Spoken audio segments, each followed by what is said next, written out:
O Evangelho segundo o Espiritismo. Capítulo 14. Honrai vosso Pai e vossa Mãe. Instruções dos Espíritos.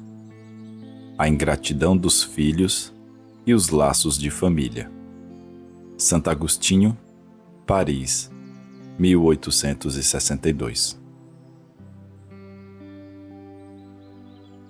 A ingratidão é um dos frutos imediatos do egoísmo. Revolta sempre os corações honestos. Mas a dos filhos em relação aos pais tem um caráter ainda mais revoltante. É particularmente sob esse ponto de vista que vamos considerá-la para analisar-lhe as causas e os efeitos. Também nesta questão, como em tantas outras, o Espiritismo vem lançar luz sobre um dos problemas do coração humano. Quando o espírito deixa a terra, leva consigo as paixões ou as virtudes de sua natureza e vai para o espaço se aperfeiçoar, ou permanece estacionário até que deseja esclarecer-se. Alguns partiram cheios de ódios, violentos e desejos de vingança insatisfeitos. Mas, pela compreensão que alguns têm, por estarem mais avançados que os outros, consegue distinguir algo da verdade e, compreendendo os desastrosos efeitos de suas paixões, tomam, então, boas resoluções, reconhecendo que, para chegar até Deus, há somente um caminho: a caridade. Acontece que não há caridade sem o esquecimento das ofensas e das injúrias. Não há caridade com ódio no coração, e não há caridade sem perdão.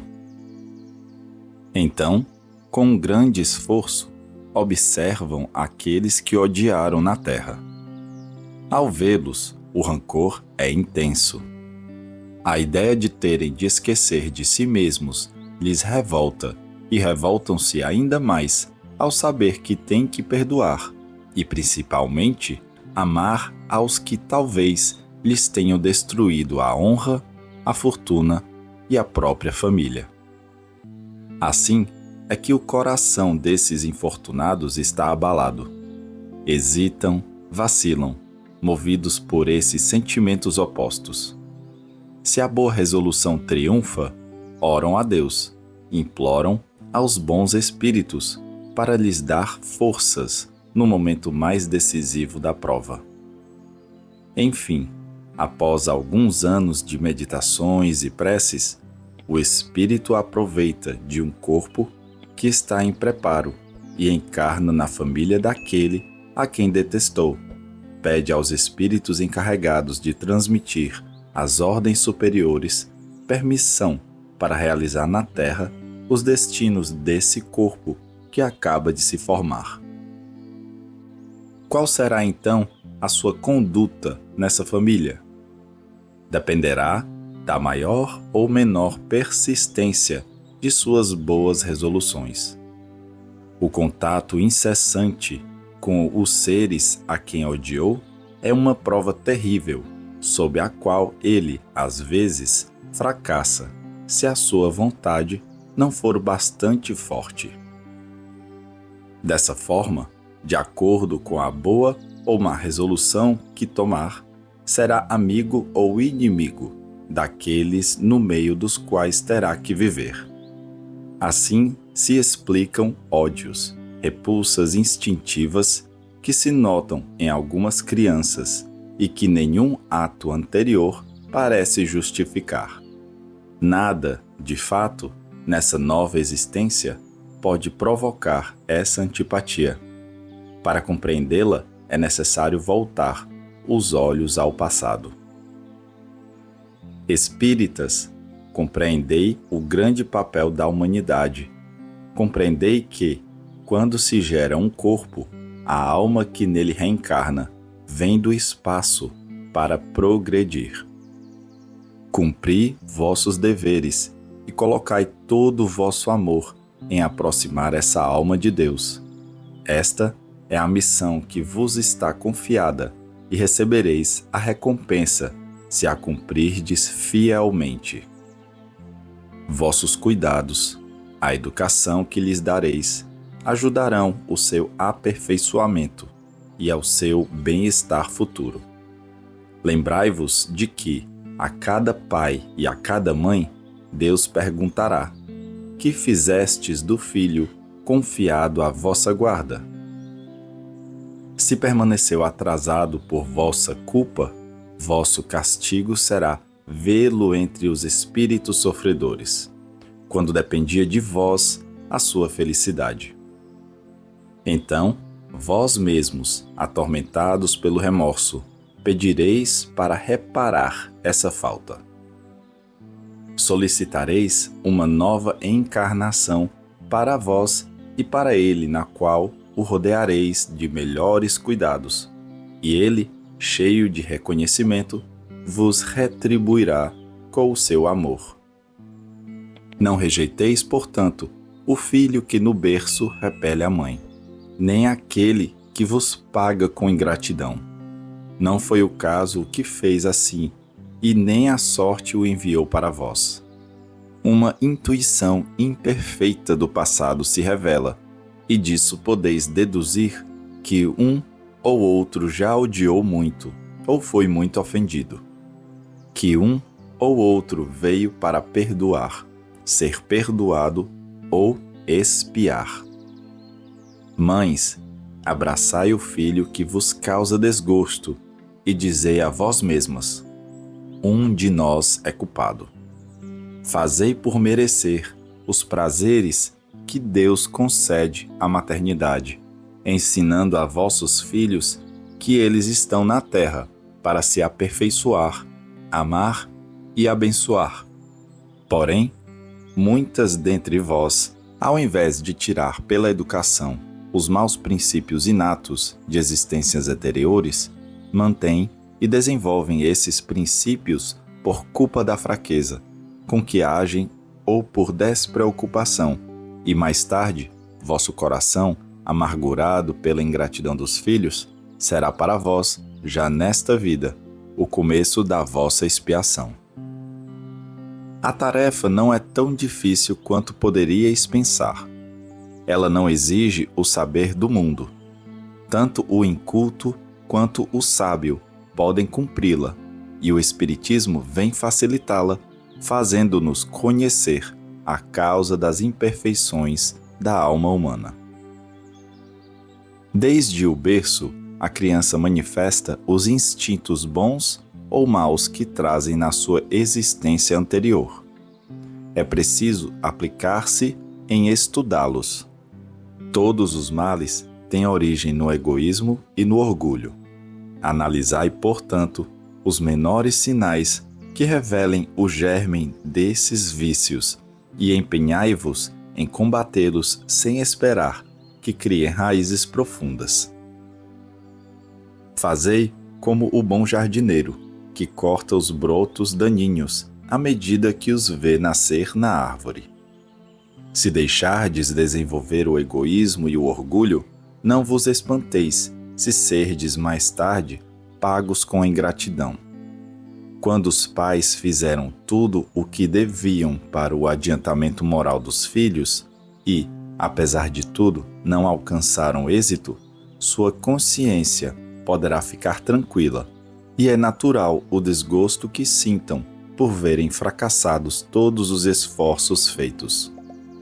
Deus lhes reserva uma imensa consolação, na certeza de que isto é apenas um atraso e que lhes será permitido terminar, em uma outra existência, a obra começada nesta, e que um dia o Filho ingrato os recompensará com seu amor. Deus não submete a provas aquele que não as pode suportar, apenas permite as que podem ser cumpridas. Se fracassamos, não é por falta de condições, mas por falta de vontade, pois quantos há que, ao invés de resistir aos maus procedimentos, neles se satisfazem, e é a estes que estão reservados os choros e os gemidos em suas existências posteriores. Admirai, no entanto, a bondade de Deus, que nunca fecha a porta ao arrependimento. Chegará o dia em que ao culpado, cansado de sofrer, com orgulho por fim abatido, Deus abre seus braços paternais ao filho pródigo, que se lança a seus pés. As grandes provas, entendei-me bem, são quase sempre o sinal de um fim de sofrimento e de um aperfeiçoamento do espírito, quando são aceitas por amor a Deus. Para o espírito, é um momento supremo, e é aí que importa não se lamentar, se não quiser perder o fruto da prova e de ter de recomeçar. Ao invés de lamentardes, agradecei a Deus, que vos oferece a ocasião de vencer para vos dar o prêmio da vitória. Então, quando sairdes do turbilhão da vida terrena e entrardes no mundo dos espíritos, sereis lá aclamados como o soldado que sai vitorioso da batalha. De todas as provas, as mais difíceis são aquelas que afetam o coração. Há os que suportam com coragem a miséria e as privações materiais, mas abatem-se sob o peso dos desgostos domésticos, esmagados pela ingratidão dos seus. Que angústia terrível!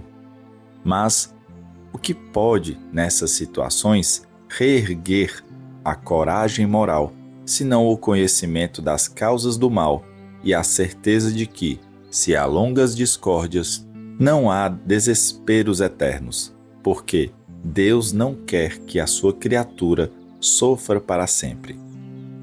O que há de mais consolador e mais encorajador do que o pensamento de que depende só de si mesmo, de seus próprios esforços, abreviar seu sofrimento, destruindo em si as causas do mal? Mas, para isso, não se deve estacionar o olhar na terra e ver apenas uma existência.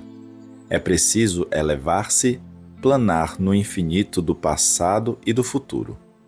Então, a grande justiça de Deus se revelará aos vossos olhos e encarareis a vida com paciência, pois tereis a explicação do que vos parecia como monstruosidades na terra e as feridas que recebestes apenas vos parecerão arranhões. Nesse golpe de vista lançado sobre o conjunto, os laços de família aparecem no seu verdadeiro sentido. Já não são mais os frágeis laços da matéria que reúnem os seus membros, mas sim os laços duráveis do espírito, que se perpetuam e se consolidam ao se purificarem, ao invés de se destruírem pelo efeito da reencarnação. Os espíritos reúnem-se e formam famílias, induzidos pela identidade de progresso moral, semelhança de gostos e de afeições. Esses mesmos espíritos, nas suas migrações terrenas, procuram-se para se agrupar, como faziam no espaço, originando-se as famílias unidas e homogêneas. Se, nas suas peregrinações, ficarem temporariamente separados, mais tarde eles se reencontram, felizes com o seu novo progresso. Entretanto, como não devem trabalhar apenas para si mesmos, Deus permite que os espíritos menos avançados venham encarnar entre eles, a fim de receberem conselhos e bons exemplos para progredirem. Causam, por vezes, perturbações no ambiente, mas é aí que está a prova a executar. Recebei-os como irmãos, ajudai-os e, mais tarde, no mundo dos espíritos, a família se alegrará por ter salvo alguns náufragos, que, por sua vez, poderão salvar outros.